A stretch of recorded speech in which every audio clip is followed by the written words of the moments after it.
విజయనగరం 2024లో రాబోయేది Jagan tsunami fan ప్రపంచనమని మళ్లీ రాష్ట్రంలో అధికారం తమదేనని విజయనగరం జెడ్పీ చైర్మన్ వైసీపీ జిల్లా అధ్యక్షుడు మజ్జి శ్రీనివాసరావు జోషం చెప్పారు. బొబ్బిలిలో జరిగిన టీడీపీ సభ అట్టర్ ఫ్లాప్ అయిందని ఎద్దేవా చేశారు. జెడ్పీ సమావేశ మందిరంలో ఏర్పాటు చేసిన సమావేశంలో శ్రీనివాస్ మాట్లాడుతూ బొబ్బిలిలో రా కదిలిరా అంటూ సభను పెట్టుకొని ఆ వాస్తవాలను చంద్రబాబు నాయుడు మాట్లాడారని, అయితే అంత పెద్ద సభలో తాము బొబ్బిలి ప్రాంతానికి జిల్లాకు చేసింది చెప్పుకోలేక బోటకపు మాటలు చెప్పారన్నారు. ప్రతిపక్ష నాయకుడైనటువంటి గౌరవనీయులు నారా చంద్రబాబు నాయుడు గారు వచ్చారు. మరి నారా చంద్రబాబు నాయుడు గారు మరి నిన్నటి కార్యక్రమం ఎలా జరిగిందో ఒక అధికార పక్షంగా ఒక వైఎస్ఆర్ పార్టీగా మేము చెప్పినప్పటికీ ప్రజల తాలూకు ఆలోచన మేము చెప్పాల్సిన అవసరం లేదు.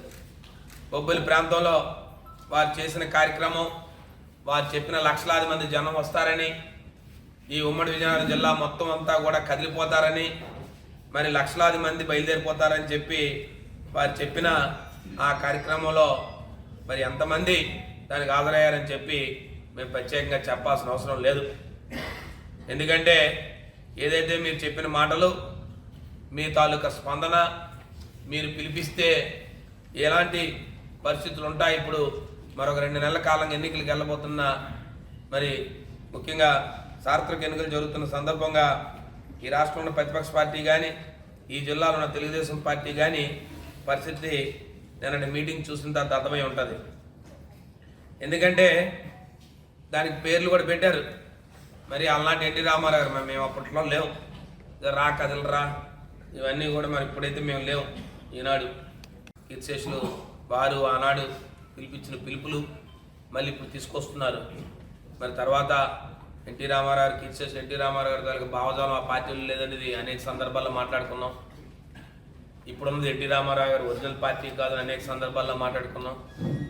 ఇప్పుడున్న తెలుగుదేశం నాయకులు కూడా ఎన్టీ రామారావు వారసులు కాదని చెప్పి అనేక సందర్భాల్లో మాట్లాడుకున్నాం. కానీ ఇప్పుడు మళ్ళీ అది తీసుకొస్తున్నారు. మీ ద్వారా తెలియజేస్తున్నాను, మళ్ళీ 2024లో వచ్చేది జగన్ సునామీ, మళ్ళీ ఫ్యాన్ ప్రభంజనం.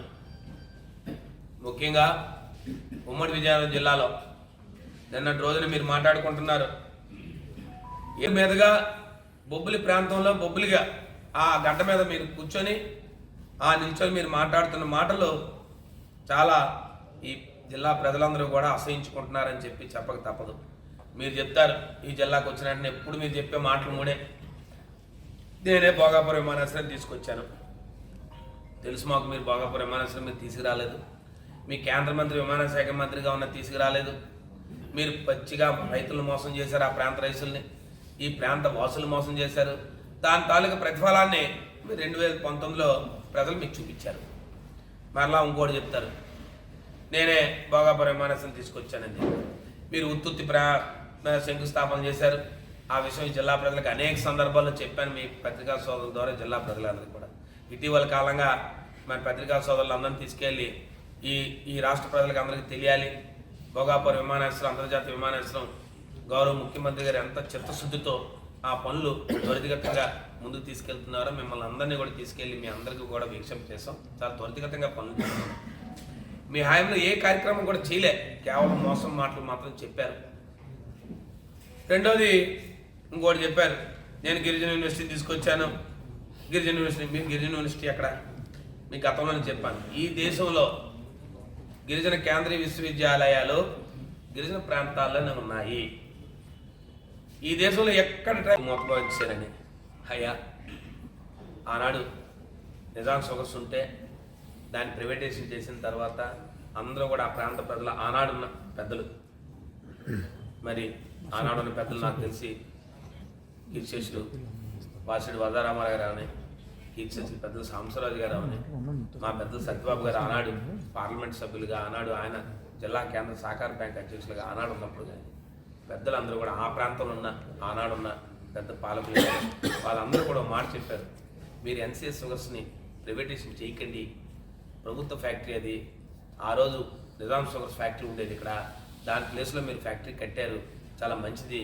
కానీ ఇవాళ ప్రైవేట్ వ్యక్తుల కోసం దారాదత్తం చేయకండి అని చెప్పి ఆనాడు పెద్దలందరూ కూడా ఆ ప్రాంత వాసులందరూ కూడా ఈ రైతాంగాన్ని మట్టి కొట్టకండి అని చెప్తే మీరు దగ్గరుండి దాన్ని ఆక్షన్ వేసి వేలం వేసి ఎన్సిఎస్ యాజమాన్యానికి అమ్మిన ఘనత మీరు మొట్టమొదటిది. 2, మీరు ఆయంలో 2014-19 సంవత్సరంలో మేము ఉద్యమం చేశాం. మీ మీద ఆనాడు రైతాంగానికి సుమారు 33 కోట్ల రూపాయలు బకాయిలు ఉండిపోయి రైతులకు పేమెంట్ ఇవ్వలేదు, మీరు ఇవ్వండి అని చెప్పి అప్పుడున్న మంత్రులు సుజీకేశ్వర రంగారావు అనివ్వండి, అప్పుడున్న కేంద్ర మంత్రి అశోక్ గెహ్లోట్ అండి, మేము వెళ్ళి ఆ పార్వతీపురంలో బొబ్బిల్లో మాతో పాటు అనేక మంది రైతు సంఘ సభ్యులు రైతాంగ సభ్యులు రైతు సంఘం సభ్యులు అందరం కూడా ఆ రైతులందరం కూడా ఉద్యమం చేశాం. చేస్తే కనీసం మీరు పట్టించుకోలేదు. మేము మా ప్రభుత్వం వచ్చిన తర్వాత మా ముఖ్యమంత్రి గారి నాయకత్వంలో మా పెద్దలు సత్యబాబు గారి నాయకత్వంలో మేము వచ్చి దాన్ని అక్కడున్న శాసనసభ్యులు చిన్నప్పలనాయుడు గారు కానీ మా గౌరవ శాసనసభ్యులు జోగారావు గారు కానీ మీరందరూ కూడా పట్టుపట్టి దాన్ని వేలం వేసి ఆ డబ్బునంతా కూడా రైతాంగానికి పూర్తిగా ₹1 బాకీ లేకుండా తీర్చిన ఘనత ఈ ప్రభుత్వాన్ని మా పాలకులది, మేము మా ప్రజాప్రతినిధులు అని చెప్పి మేము గర్వంగా చెప్పుకుంటాం. ఒక్కనాడు ఆ ప్రాంత రైతుల కోసం మీరు చేసిన ఘనత లేదు. ఇవాళ వారు పూర్తిగా అప్పుల్లో కూరుకుపోయి బ్యాంకులు రిఫ్ట్ అయిపోయి ఇవాళ ఆ ఆక్షన్కి వెళ్ళే పరిస్థితి ఆ ఫ్యాక్టరీ వస్తే ఈరోజు మీరు వచ్చి ఆ ప్రాంతానికి వచ్చి మళ్ళీ నేను షుగర్ ఫ్యాక్టరీ తెరిచే ఆలోచన చేస్తానని చెప్తున్నారంటే ఎన్ని పచ్చి అబద్ధాలు. ఇది రైతాంగాన్ని మోసం చేయడం కాదా? అసలు ఓపెన్ జరుగుతుందా?